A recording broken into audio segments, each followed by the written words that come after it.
I'm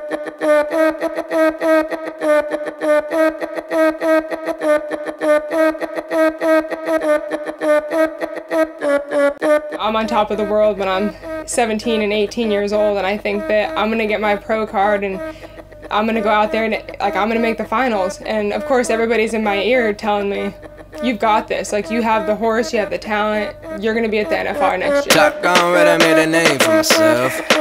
My name's Rachel Primm, and I'm from Washoe Valley, Nevada, and I currently reside in Weatherford, Texas, and I'm 25 years old.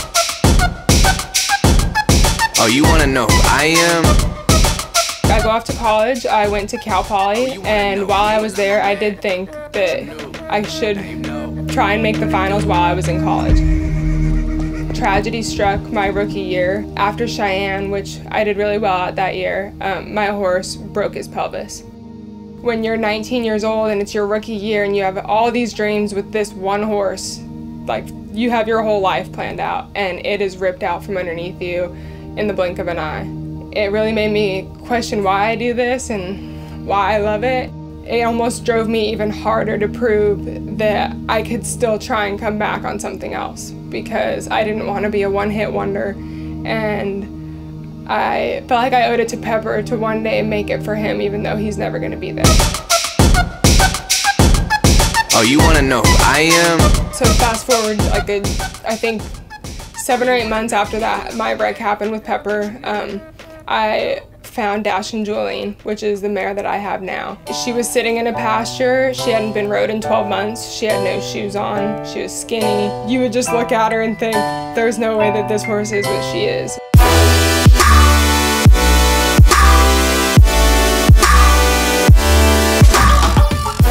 This past year, Julian has had a lot of lameness issues. It has been a year, pretty much to the day, since the last time I made a run on Julian. Dr. Reese Hand has helped me a ton. He actually found some issues that had come up. It probably wouldn't have affected her if her shoeing wasn't exactly how it should be. So then we get Lee Olson on board, and he starts shoeing her the right way. Horses like Jolene is what gets me out of bed in the morning. Horses that don't read the book, that you're really going to have to get out of the box to fix. When that horse comes in here, there's a team of people that it takes to keep that horse doing its job. And that's everything from the owner, how they feed it, do they give them the right supplements, to the farrier, is he getting the foot balanced, is he recognizing things that needs to be addressed with the veterinarian, and then you've got the veterinarian that's trying to say, are my joints, my tendons, my ligaments, everything's doing it. So each one of us have our own little role, but then it takes the whole team to communicate with each other.